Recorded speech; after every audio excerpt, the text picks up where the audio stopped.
So, I want to talk about how a man can't swim in two streams. As a man, it's physically impossible to swim in two streams at the same time.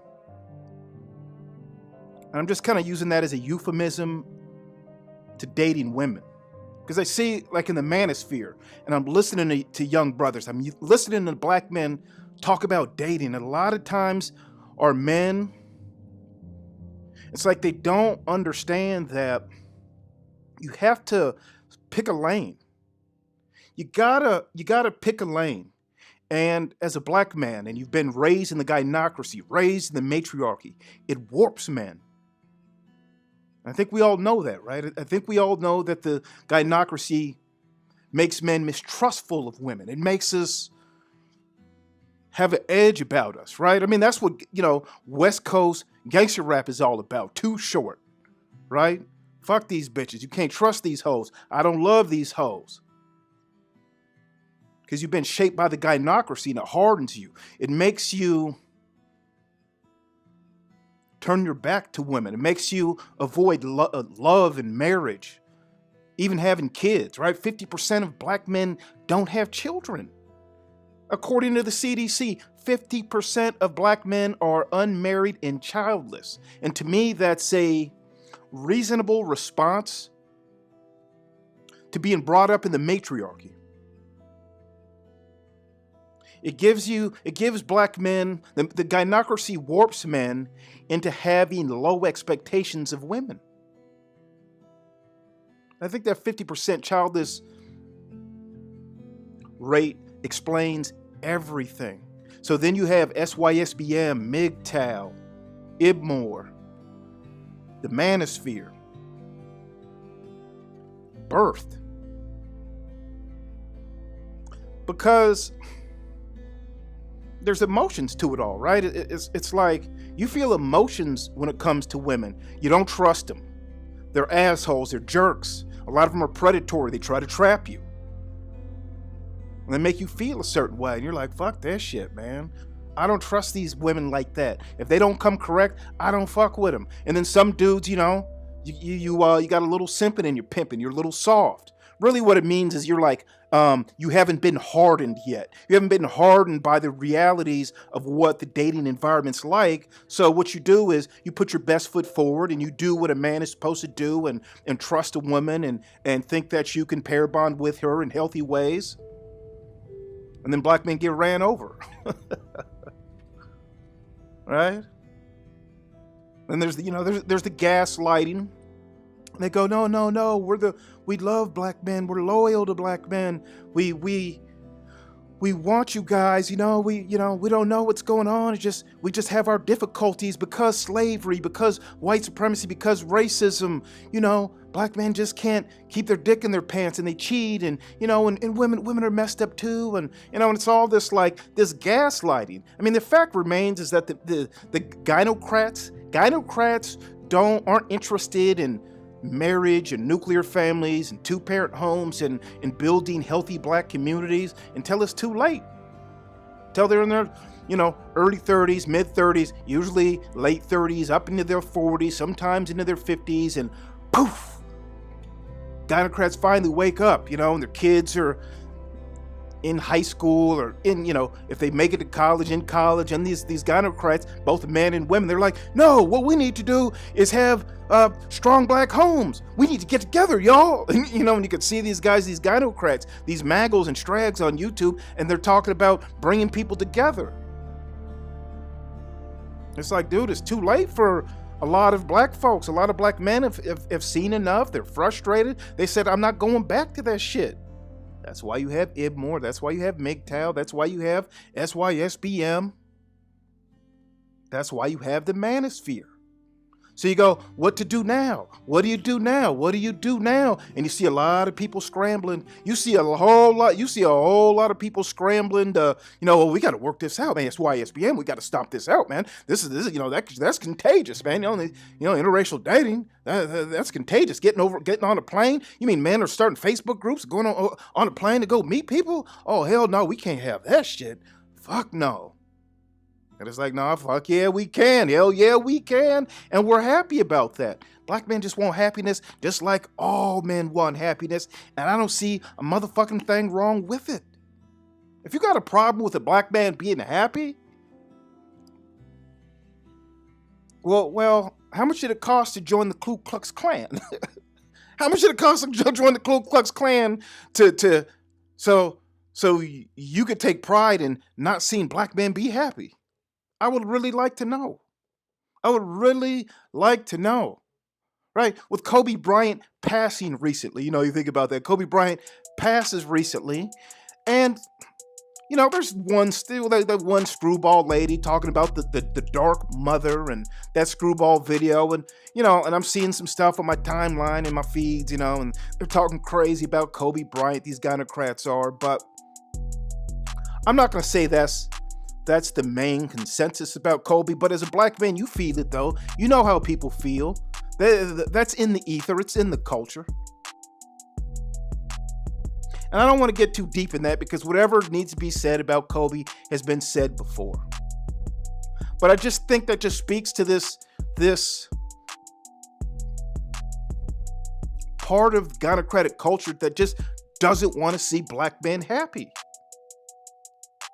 And I think I think when it comes to happiness as a black man, right?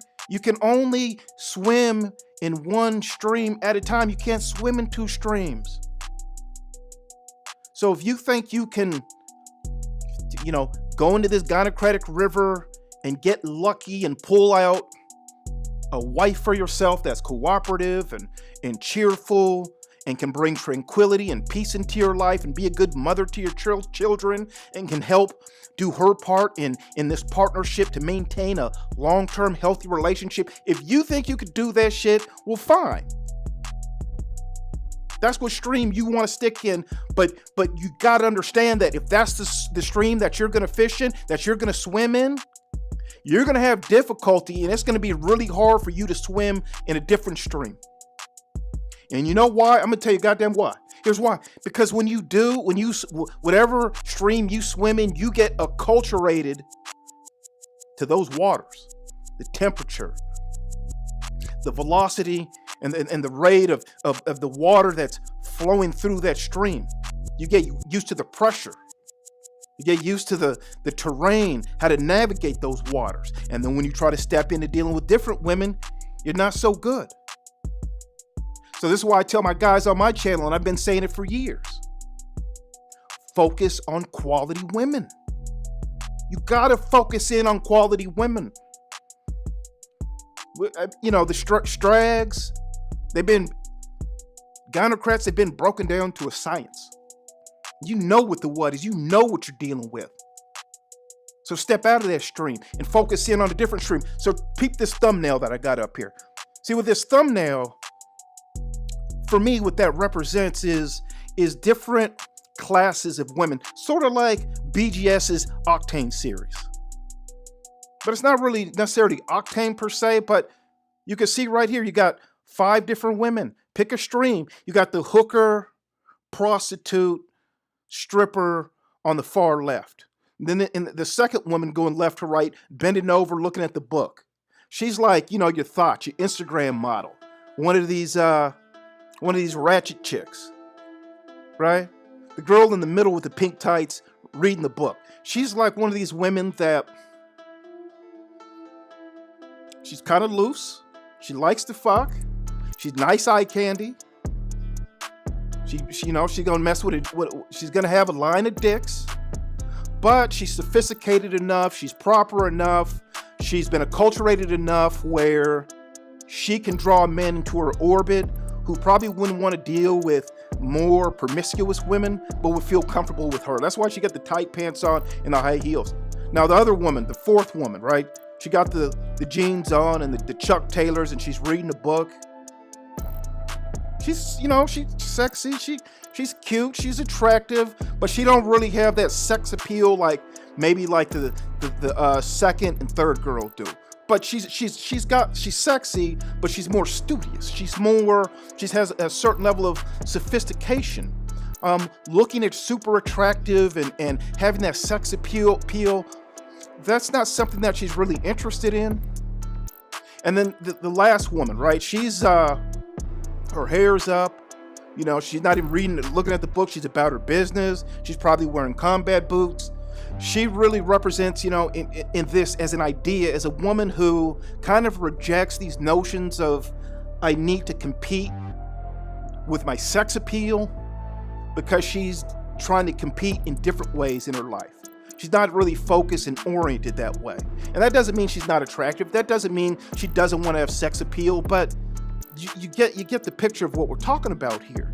And I think, see, in the manosphere, like what we see here is a lot of black men talking about the first three, the hooker, stripper type, the Instagram thought, you know, real loose, kind of nasty, you know she's a freak on sight. And then this in-between chick who, you like to pretend like she ain't like that. You want to pretend like she ain't super promiscuous, but deep in your heart, you know, even the simps know deep in their heart, they know they're taking a gamble. And what I want to say is, like, you better, if you're a single black man and you're out here dating, if you don't know what type of lane, what stream you're going to swim in, you're going to have problems, man. You're going to have problems. So it's like on the Roger Report channel last night on a live stream with him. And I've always listened to the Roger Report, and he's been very consistent where he goes, you know, I just want to date black women. I just want to date black women. I just want to date black women. And, you know, and he's in his 40s. He's childless. And he's struggling because, honestly, in my opinion, because he's swimming in the wrong stream. Fam, the water's too cold. It's too choppy. It's too rough. You know, it's like either, you know, on the bottom of this stream, it's like real muddy. It feels like you're walking in shit, like, because it's real muddy or sharp rocks. So you don't even want to put your feet down. But it's like you keep going back in this stream trying to fish. And it's like, dogs, it's not, there's warmer waters. There's better streams to swim in. And I think that's the point, man. I think that's really the point of dealing, of swimming in the right streams, because all women aren't the same, just like all black men aren't the same. You got your Maggles, you got your Ibmore, you got your MGTOW, you got your thinking black men, you got your SYSBM men, you got your professional guys, you got your white collar, you got blue collar, you got your gangsters, you got your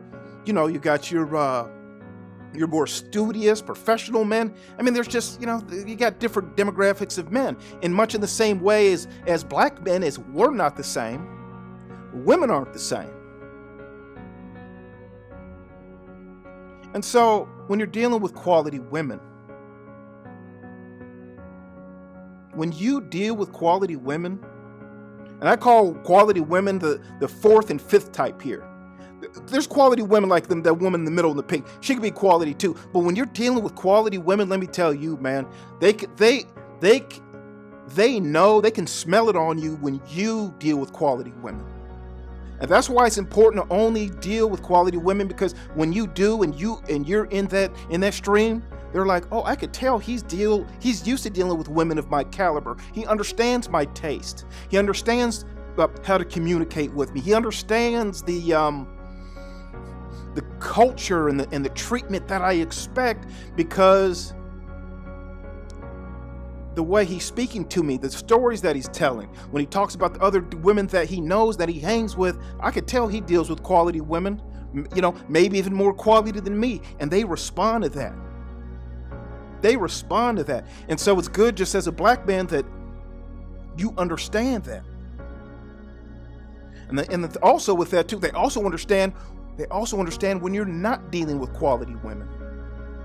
That's the worst part, is, see, when you're dealing with hood rat types, strag types, stripper types, promiscuous types, baby mama types, that's who the woman in the pink really represents right there, like the baby mama type. They know when you're dealing with those type of women. It's nothing that you're gonna say specifically. It's your essence, man. It's your aura. It's everything about you. You got to stick with quality, because you could cut yourself off. You could say some stupid shit to a quality woman and she's like, oh, I'm going to have to pull him up on my level. And most women aren't going to want to do that. Quality women aren't going to want to do that. So if you get your stripper hooker types out, and trust me, I've slept with a lot of strippers, some strippers, I don't know about a lot, but I've slept with strippers. I've even slept with prostitutes. I didn't pay for them, but I'd meet women, they were real sexy. I didn't know they were prostitutes when I met them. I just, started talking to them. They told me they were prostitutes. I was horny. I wanted to fuck. We fucked. It was kind of weird, but, I had fun. They're people. They were cool, fun to party with, But that's not, I didn't feel right about it. Now, some guys, they, $75, 75, give them 75. Some guys like strippers. Some guys like paying for pussy. But I will say that they can struggle to find quality women, and then even if they do pair bond with a quality woman, because they're been acculturated dealing with lower class women and non-quality, they could fuck their relationships up. So in that way, it's dangerous too, very dangerous. So what I'm saying is just cut out these low quality women, man. Just cut the low quality women out. So the only thing left, that's quality. Now, let me pull something up for you right here. Let me pull up one of these pictures right here. Okay, so can you see this here on the left? You got this couple, a white girl and a black girl. Both are height weight proportionate. They're not gorgeous. They're not 8s. They're not 9s. They're like 6. They're like 6s, right? To me, they're like 6s. If they look broke, they'd be like 5s or 4s if they were broke. But they look like they got a little bit of money. They take care of themselves. They look sophisticated. They look like they're educated. They got a certain style and a distinguished presence that I can appreciate. And then on the right, the women are a little bit older, but look how they're dressed. Look how giant they are. They got, they just look tacky. They look cheap. They're taking a stupid picture. And, and people get bigger when they age. And I'm not saying that these are low-class women, but I am saying they're low-class women, because no woman that size should even be wearing no damn bikini like that. With giant thighs and giant Kentucky Fried Chicken bellies. Shit looks crazy. Right? Big-ass milk jugs. I mean, just flat, long titties, big, giant, long, flat pancake titties. Just too big. Just weave and cheap perfume just everywhere in that photo, right? Sitting on some nasty looking rocks. It's not even a beautiful photo. It's like, not only do they look ridiculous, the background behind them doesn't look good. Like, that's not a good photo at all. It just lacks grace. It lacks sophistication.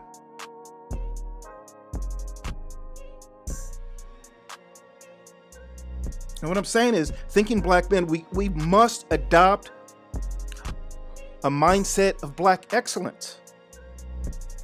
And I think a lot of black men don't know really what quality is. It's not necessarily the hottest woman. It's not the sexiest woman. And I'm not saying the women on the right are sexy, but I'm saying, you see the difference? Which stream do you want to swim in? Obviously, you want to swim in the stream on the left, because those women, they're younger, they're fresher, they look more healthy, they look more educated, they have more style. I mean, the photo is worth a million words. It speaks for itself. And you need to have a mindset of black excellence. You've got to have a mindset of exclusivity. Like, I'm not fucking with them women on the right. Now, this is a kind of an extreme example. Generally, it's not going to be that extreme.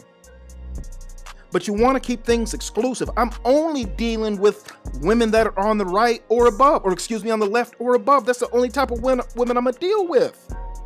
And being exclusive like that, a mindset of exclusivity, like we ain't fucking with y'all over there, is a good thing. That's why they have gated communities, right? It's, you've seen T.I. He lived in a gated community, and he fought with the security guard because he wouldn't lift up the gate, and that was some old bullshit or whatever. They were both tripping, but quality people want to be around quality people. That's my point. That's why, people want to be around quality people so bad that when you get enough money, you go, I want to live in a gated community because I don't want to live by any white trash. I don't want to live by any scraggle-daggle. I don't want to deal with any poor people or people who are bringing some weirdos, their family. They might be cool, but their family comes over and they're acting weird. I want to get away from all of that because I don't want to be around that type of dysfunction. Now, I'm not going to say just because you're poor or something, or you don't have a certain level of quote-unquote sophistication, that means that you're like a bad person. I'm not saying that shit at all, but I'm just talking about exclusivity is normal. Like you go to a nightclub or something, and you got your stars and your ballers, your NBA players, people trying to throw cash down money to sit in the VIP section. And the women, or they want to get in the VIP section because they feel like that's where the men, the men with money are. That's why they've got private golf clubs. They even got secret societies, right? A secret society. It's a mindset of exclusivity. And as thinking black men, we need to have that. Say, you're not good enough. A lot of these women are simply not good enough. Right? Like, what do you want? What type of woman do you want? Do you want a woman like that's on the left who's got a AK-47 tattooed on her belly and a literal gang tattoo running down her leg? Or do you want a woman who's height weight proportionate with natural hair? She might have a tattoo, somewhere, but it ain't like, it don't look ridiculous. Cheerful, happy. God, I'm not dealing with nothing but quality. And they do that in college too, right? Like you got, what do you call it? You got summa cum laude, right? It's the highest distinction. I think you got to, like you graduate and you go across the stage and they go, oh, he's summa cum laude. And that just basically means you have like a high GPA. And they got another one too. What is it? Magna cum laude. Yeah, magna cum laude. And that's like if you have a 3.5 GPA, and it's a different distinction. It's like, it's a great distinction. It's not the highest distinction. So there's just like a little bit of difference there, right? So even when you go to school, right, in college, and they have this exclusive club for the guys who work the hardest and they want to be recognized. They don't let anybody in. You got to earn it.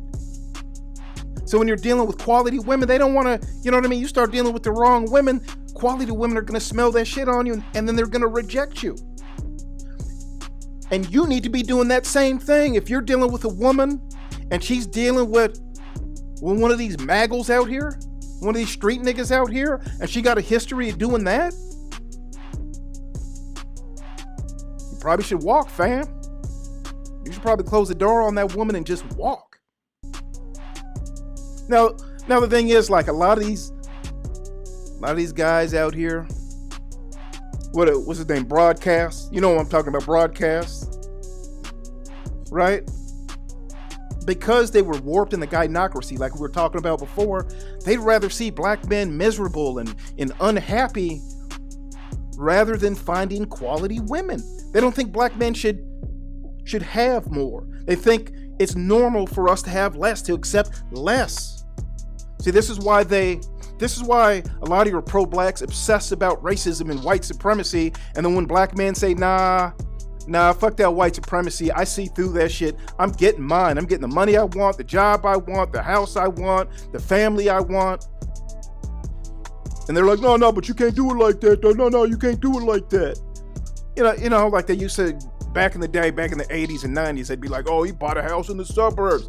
Sell out, nigga. And it's like, what? What? They were selling crack and shooting kids right next door. I move and I'm the sellout? That's rich. But see, I think a lot of black men, what it really is, it's not like, pro-blacks and maggles, or they're not stupid, but they've just been acculturated where they haven't given themselves permission to be fucking great. They haven't given themselves permission to adopt a mindset of black excellence. And what that means is they haven't given themselves permission to have a mindset of exclusivity. I'm not fucking with y'all like that. I want to be middle class. I want to be upper middle class. I want to be upper class. I don't want to deal with people who aren't of a certain distinguished presence. And I ain't trying to go back down, so I don't want to swim in two streams.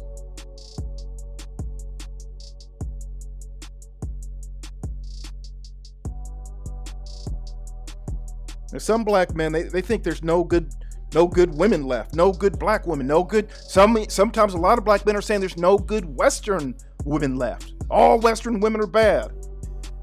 It's like, yeah, I know what you mean when you compare them to women from overseas. That is not lost on me. I've been overseas. I haven't dated women overseas, but I've dated foreigners here. For example, I dated a Sri Lankan woman.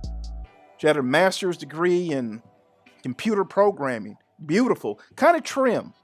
A little too skinny for my taste, but a beautiful woman, an educated woman. She was a virgin. Dark skin. She's about as dark as me, almost as dark as me. She was so pure, so innocent, so warm, so gentle. It was like, wow, you don't get this a lot. This is some new shit here. This is some new shit. This is like, it's very different than Western women. So believe me when I say that's not lost on me. But that doesn't mean there's not good Western women. I mean, you probably can't get them like that out West. Nah, not really. I don't think so. Not really, not like that. But you could get a woman you could work with though. And because men have been swimming in the wrong streams, they don't even look for a different stream. They don't know these other streams exist. And this is why I think you get all these conversations over and over and over and over and over about women who don't want your black ass. I mean, let's be real. On that hangout last night, with the Roger Report, BGS was on there, and he was saying that, man, we both agree, like, these women don't really want to get married until they get old and it's too late. And then, no black man who's worth his salt or a man of means is going to want a woman in that position. It's just not even something that you'd want. So it's just time to move on. And that's the best thing. It's not like I want to see black men leave black women. That's quite the opposite. I want to see more black families. I want to see black men and black women get married and have strong two-parent homes and nuclear families and black neighborhoods and ball out of control. I want to see more of that shit. But I think in order for that to happen, you got to put some pressure on women. You got to put pressure on the gynocracy and say, look, if you're not going to straighten up, we're leaving. I would say the same thing for them. If you can't find a good black man, then you find a good different man and ball out of control. I don't give a fuck. I don't give a fuck if he's white or Asian or Latino. I just don't care. Don't have nothing to do with me. I'm going to be dead. If we can't, you know what I mean? Why would you want generations of a destructive culture that hurts people? That would be stupid to want that. Just to preserve skin tone. That's a white supremacist mindset. That's a white supremacist ideology. We need to preserve skin tone at all costs, no matter what damage and destruction it does, because skin tone is important in this world.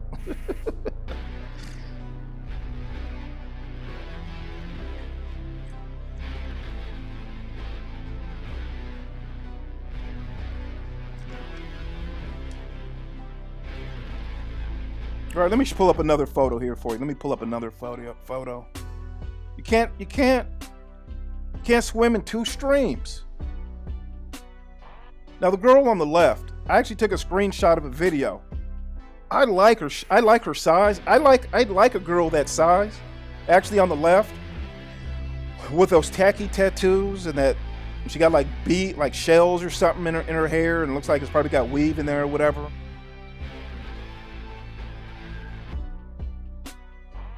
I hope you guys like this new soundtrack. I put some more music on. But you know, I actually like her body. I like a bigger girl. But she's kind of fat, kind of sloppy, and gigantic titties. That's like one of them girls, like, that's like one of those girls I'd like to have sex with, but I wouldn't want to go out in public with. Because, you know, the girl gets too big, and it's like, she loses social value, and it just looks like, and her with the tattoos and all that, it's like, I don't want no big girl. But I can say, like, a girl that size, they're fun to fuck, though. If you ever hit some big hips like that, they're fun, because they can cock back and take a pounding. And some of you dudes, man, you talk about, oh, I never mess with a big girl. I never mess with a big girl. I'm thinking, you know what, though? A lot of y'all don't have pipe game, though.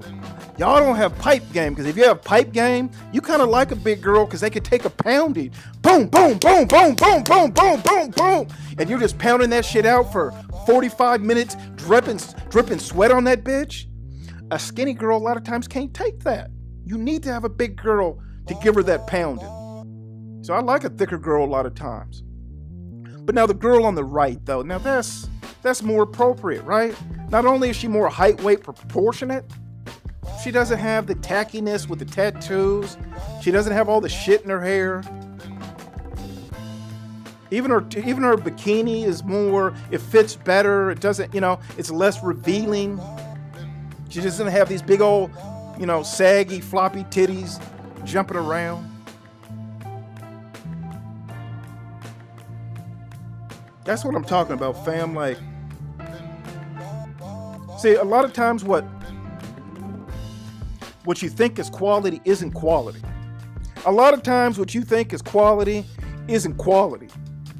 So like, look at this girl in the pink here, right in the middle, standing up, reading the book, and with the pink pants. That's like a BMW. She'd be like an 8 or a 9. She's like, oh, she could be like an 8 or 9. I mean, I'm not saying she is, because she's dressed tacky, but what I'm saying, though, a lot of times what you think is quality isn't quality. Just like if you went and bought a BMW, and you're like, oh, I got a new BMW. I paid $64,000 for it. And it's expensive, and it looks nice, and it's got a lot of social value. You drive it around, and it's a panty dropper. But then you drive it around for 11 months, and shit starts breaking and going wrong with your car. Now you got mechanic bills that you probably don't want to pay for. And even if you can't afford it, you don't want to be taking your car in the shop, or, you know, having to pull over and get it towed and then take an Uber somewhere. You don't want to have to deal with all that shit. But a lot of people, they want to spend that money. They want to have that arm candy. They want to have the expensive car so they can keep up with the Joneses, so they can look like they got money. They can look, I got so much money, I want to look like I got money. I want people to know I got money. They want the car to represent, you know, what they want people to think their bank account is. People do that with women too. So they get these attractive women who are hyper focused on their own beauty, but they're under focused on integrity and character and loyalty and motherly instincts. All what it takes to be a great partner, a great wife, a great friend, somebody that you can fight with and fight for and build a family with. So I see a lot of black men, they don't understand, because they get used to dealing with a certain type of woman, where then when they come out into this world and they go to pick a woman, they really don't know. They think like, oh, well, I see her, she got the big booty, and, you know, she got the tight pants on, and she got the eyelashes, she got the makeup that looks perfect. She got the long weave or a wig on, and she's very stylish with the expensive handbag, and like, that's the type of woman I want. Yeah, because when I look at her, she just makes my dick hard. She makes me want to fuck the shit out of her on sight. And she looks like she's sophisticated. She don't look like a hoe, but she got that super sexy, thick body or whatever it is. You like that eye, you know, what entices your eye. And a lot of black men fall for that shit. And then what happens, a lot of black men, what they do is they like a hood chick. They like a woman who got tattoos. They like a woman to call them nigger. They like a woman who cusses and gets fiery and, might slap them upside the head or, key their car up every once in a while. They like that tumultuous, stormy relationship. Until they don't. And then they learn, they go, oh man, that's just shit. I don't know what I was thinking. I kind of liked it at first. I thought it was cute. And then when the world gets burned down, they start to smarten up. And many times it can be too late because you got acculturated as a man to only deal with those types of women. So you get so used to dealing with strags, hood rats, dysfunctional chicks, ghetto women, cluster B women, head case women, baby mama women. That then when you get around quality, you don't even feel comfortable. When you deal with a woman, and what I mean by quality is like a woman who can be loyal, who's healthy, who wants to be a great wife, a great mother. She wants to build with the man. She has her stuff together and she brings a lot to the table. She's of healthy mind and healthy spirit. She wants to pour love into a man. Well, when you're dealing with the wrong type of women,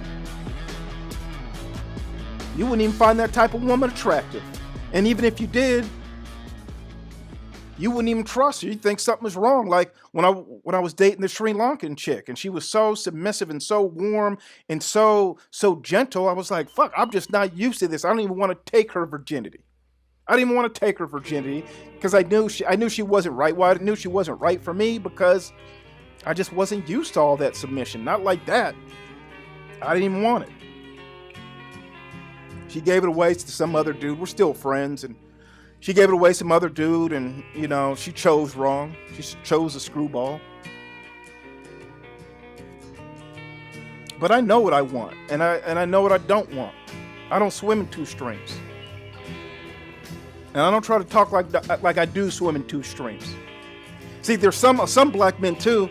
A lot of black men, what they do, because they've been raised in the gynocracy, and they've been pounded in the head with all these ideas about interracial relationships, but they've never participated in an interracial relationship. At best, maybe they slept with like an Asian girl or white girl, so they slept with one or two, a handful of non-black women. And they think they know what the what is, but they don't know. They don't know. And so I could hear them because they say, well, the reality is if you deal with a white woman, then what happens is they expect you to change and you can't do this and you can't do that. And you can't play your music and you can't use slang. And it's like, what? You can't do what? You can't do what? All these emotions.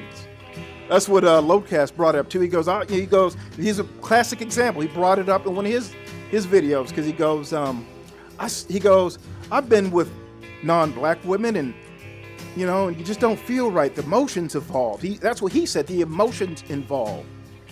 And it's like, yeah, there are emotions involved. Yeah, you do have to get used to it.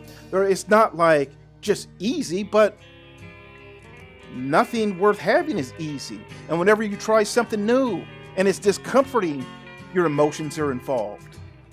That doesn't mean that it's wrong. That doesn't mean that those emotions are rooted in truth. It doesn't mean that those emotions aren't going to subside and you will become acculturated to something that could be beneficial for you. But see, that's how winners work. It's not just with women. That's true in all endeavors. If you're going to be successful in life, you're going to pick a craft and it's going to be new to you. And most people don't start one craft like Kobe Bryant and play basketball their whole lives. Generally, you start off doing one thing and you end up pivoting and doing something else with your life. Well, when you pivot, you pick up a new career or even a new hobby or whatever it is, it's not going to be comfortable at first. And that discomfort, those emotions, I've talked about that before, that's nature's way of keeping people average. If everybody felt comfortable just making changes and doing something new with their life and it didn't bring on anxiety and discomfort and fear and pain and self-doubt, nobody could get shit done because they'd be like, fuck this, I ain't doing this no more. I'm gonna start something else. Yeah, me too. Well, nature don't want that shit. They want worker bees. Nature wants you to be, the creator wants you to be a worker bee. And they want you to stay in your one career and your one job forever. And so when it's time to do something different, and you start making that change to something else, nature goes, well, you better think twice, buddy. And then through your endocrine system, hormones get released and you feel discomfort. And you go, oh man, well, I wouldn't feel this way if it wasn't right. I wouldn't feel this way if this is something that could be good for me. Oh no, I'm going back to what I used to know. I don't like that feeling. That's why people stay average. They don't want to endure those emotions, the pain, the sacrifice, the blood, sweat, and tears, whether that be dating some non-black woman or building a business or writing a book, creating a movie, building a house with your bare hands, traveling the world, going overseas to meet your wife, whatever it is. Emotions are involved. And as a thinking black man, you've got to embrace those emotions. You listen to them. You see, when it comes to your emotions, you don't fucking react to your emotions. You listen to them. You listen to your emotions. You listen to what they tell you. Is this fear that I'm feeling, is it misplaced? Yeah, I feel discomfort. I feel fearful. I feel self-doubt. I feel uncertain about things. I don't like that feeling. Let me analyze why. You don't just go, oh, I don't feel good. I ain't doing that shit. That's like what children do. That's what losers do. That's a loser response. Winners go, no, let me dig deep into this and contemplate what this really means. And if you contemplate it and you make a calculating decision and you use your emotions as a tool and not as the truth. You don't use it as the truth. You just use it as a tool to help you, use it as a barometer to help you figure shit out. That's how you win in life. So these black men and these black women who talk about, what happens if you date interracially, they don't know what the fuck they're talking about. How would they know? How would they know? You notice the SYSBM brothers don't go, man, it sure is hard dating white women. Oh, it sure is hard dating women for overseas. It sure is hard dating American Asian women. Boy, oh boy. How come nobody's complaining? The only people who are complaining are men who are dealing with gynocratic women and these MGTOW white boys who generally are used to women falling on the sword for them. And a lot of these guys, man, a lot of these MGTOW white boys, what it is they're simps for beauty. And what they do is they date these cluster B women. I can show you this video. This white dude, he's like, my wife's crazy. I can't believe she's doing this to me. And I'm like, no, like literally your wife has a mental disorder. Why you're even trying to work this out, making videos of her and posting them online is a testament to everything that you don't understand about your own relationship. I've been watching this video for 2.5 minutes and I could tell you she's cluster B. I could tell you she's got borderline personality. And she's hot as a motherfucker. She's a gorgeous woman. She's probably a 7. If she was normal, she'd probably be an 8. But he's like, and you get like all these guys are like, oh, go MGTOW. Oh, see how these bitches are. Oh. And it's like, dude, y'all are stupid. You guys are like stupid white boys who don't even know what you're dealing with. And you're going MGTOW because you don't know what the fuck you're doing. You don't even know what you're looking at. And then a lot of these white boys who go MGTOW, you know what else it is? Is they're losers. They're loser white boys, a lot of them. Who's that, Andrew Nowicki? Is that him? Obsidian had him on his live stream. He had him on one of his live streams. So I go to the dude's live stream and I'm looking at this dude and I mean, come on, man. Like, he can't do good. He can't do well with women. It's just not going to happen. So be careful who you take your advice from. See, the reality is that a lot of times for a lot of black men, I'm going to talk about myself. I will talk about myself. I used to think that The type of white women that liked me most would be like more like hippies, more like on the let's say how Portland's divided up. You have the east side and you have the west side of Portland. Basically, the west side of Portland has more money, but it's more suburban, more corporate. It's kind of more boring. It doesn't have like great restaurants. It doesn't have great music venues. It doesn't have a lot of things. It's got a lot of strip malls. It's got malls. It's got strip malls. It's got business parks. It's got long highways, and it's got, like just enclaves of suburban neighborhoods. On the east side of Portland, it's rich with culture, when they talk about keep Portland weird. So when they talk like Portlandia, the show, they're not describing the west side of Portland. They're describing the east side of Portland. So you have like these liberal-minded, educated, pro-justice or pro-social justice. Let's go green. We love culture and we embrace multiculturalism. It's kind of what you would think. But what I noticed is that the women that I bonded with easiest, that were into me, like off top, just into me, were the women on the west side of Portland. The women who had strong educations. First of all, just college degrees. The more education, the better. That's what I noticed. I was like, damn, these high school chicks, they won't deal with me. Not like that. But if she got a bachelor's or a master's or a PhD, fuck, they're into me. I don't know why that is. It just seems so weird to me. And I would think that it would be the opposite. I would think it would be like the lower, the less sophisticated, the women from a lower social class would be more into me, but that's not really true. That's just not how it is. And that was very true with black women. Same thing with black women. The black women that I got along with best would be your upper crust, high class, sorority members, PhDs, masters, come from two-parent homes, super, super attractive types. Scraggle Daggle, I'd never really done well with Scraggle Daggle. It just never worked. They weren't into me, and I definitely wasn't into them. Like, it'd be late night or something, and, you might want to have sex or something. That might be one thing, but you wouldn't want to be around them too much. But they could sniff me out. They'd be like, no. He ain't my speed like that. So what I come to discover, though, is, but you would think that, like, because they came from a lower social class than I did, that they would be more into me than they actually were.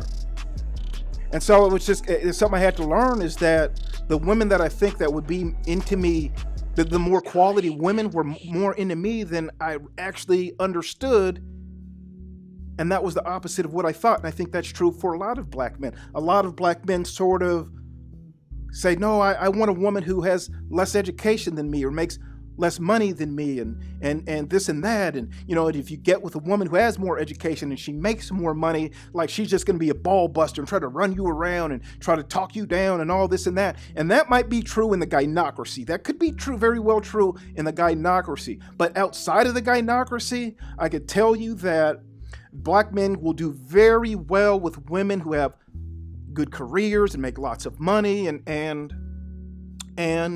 who may come from a higher social class than you do. I believe that to be a fact. And I think that's a fact that just doesn't get talked about very much. Let me hop in this chat, man. Is anybody even in here? Shit, my live chat isn't, I don't even know if it's working.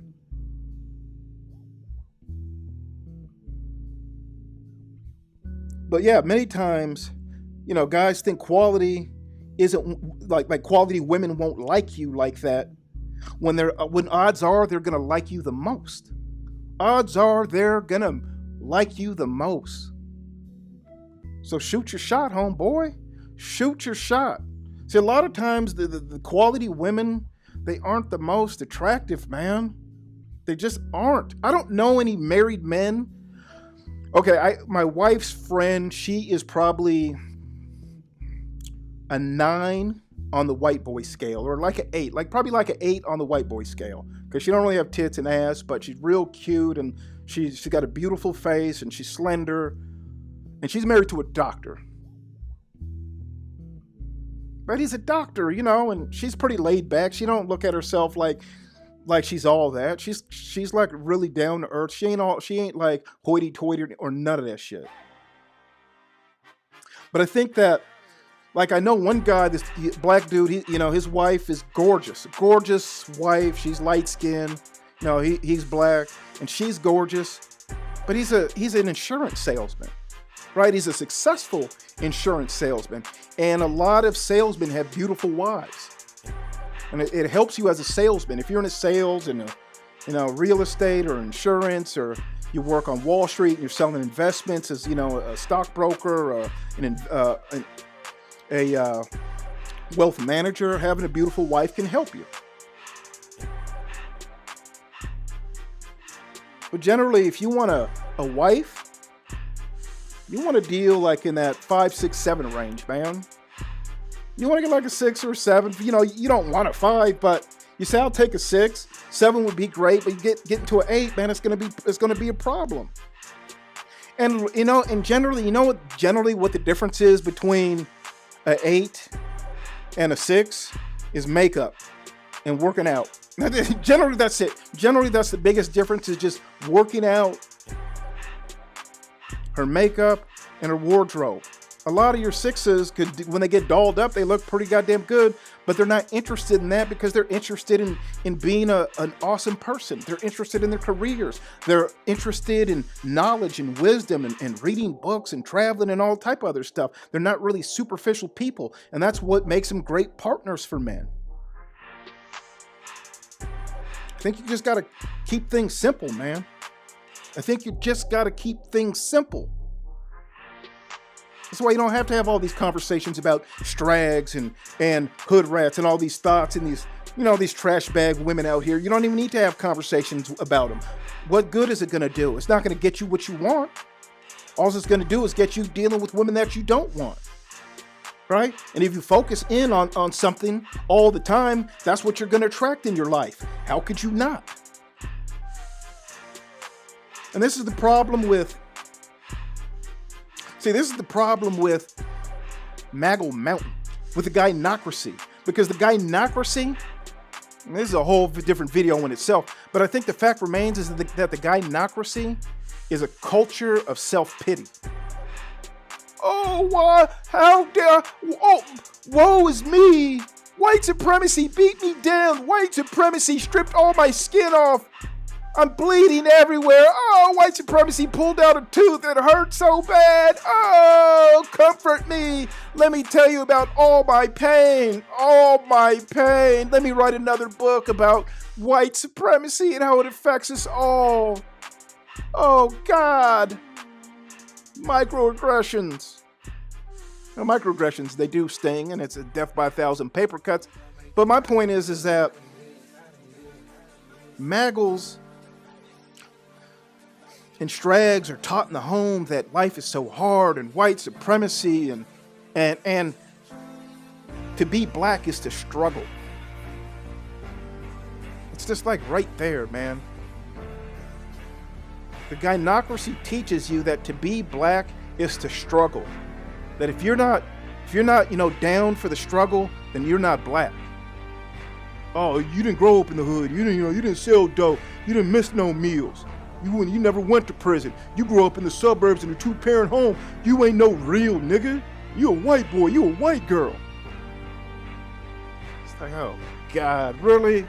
So you get this culture of self-pity where it's pain and misery and sadness, and we got to help out the weakest among us all the time. We got to focus in on giving back.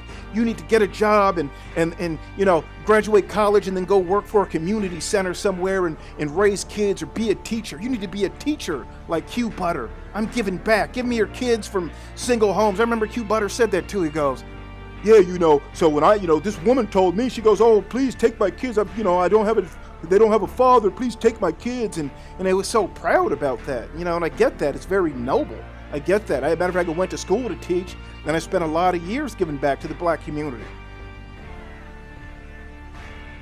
But I think that we hyper focus in on that too much because we hyper focus in on the weakest among us too much and not the strongest. So the strongest don't get enough support. So we can't really build titans of industry because we're too focused in on stopping these leaks all the time. And I'm not saying we should, not give back. What I'm saying though is the way you give back best is you build a new model, you build a new community, you build a new environment where you don't produce these broken people.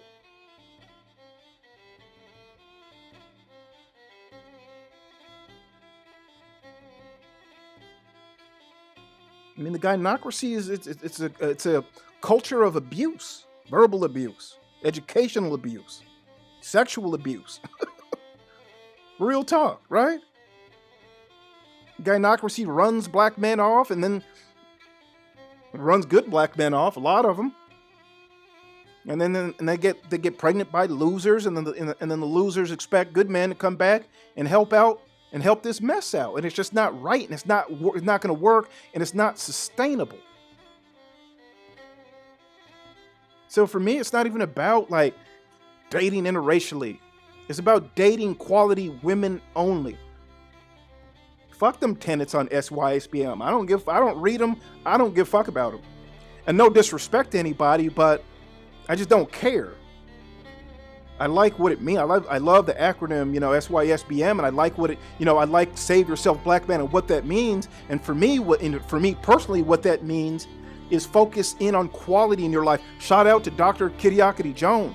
Bring quality, peace, tranquility, respect, order. Shout out to Manna Tomorrow. You want to bring that in your life. If you don't, man, it's going to hurt. And you know that already, and you know that. You see, when you deal with a quality woman, you get used to dealing with quality women, you get her. She's quality. You get her family's quality. You get her friends are quality. You get children. She's going to raise your kids up to be quality. It's not going to be any broken home. She's going to be a fucking tiger mom.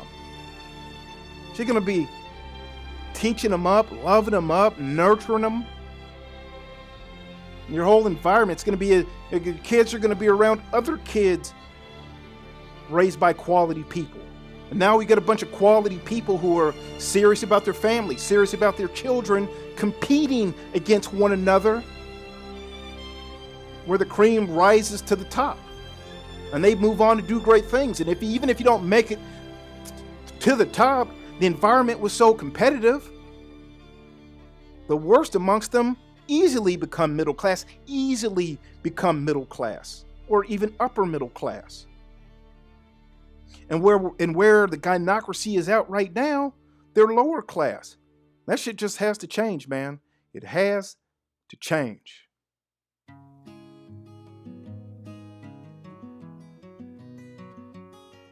It was just a little while past the Sunset Strip. They found the girl's body in an open pit. Her mouth was sewn shut, but her eyes were still wide, gazing through the fog to the other side. They booked me on a whim and threw me deep in jail with no bail, sitting silent on a rusty pail, just gazing at the marks on the opposite wall, remembering the music of my lover's call.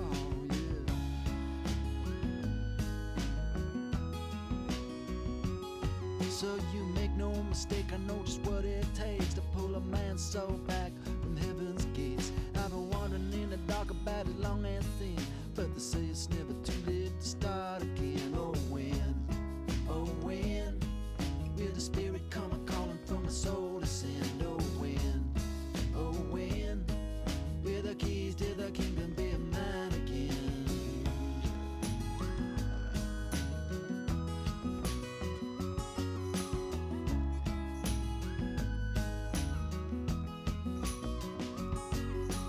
Dark as the grave, it was just about 3 when the warden with his key came to set me free. They gave me $5 and a second-hand suit, a pistol and a hat and a worn-out blue. So I took the bus down to the Rio Grande and I shot a man down on the edge of town. Then I stole me a horse and I rode it around till the sheriff pulled me in and he set me down. He said, you make no mistake. I know just what it takes to pull a man's soul back from heaven's gates. I've been wandering in the dark about as long as sin, but they say it's never too late to start again. Oh, when will the spirit come a calling from the soulless sin? Oh, when will the keys to the kingdom be mine again?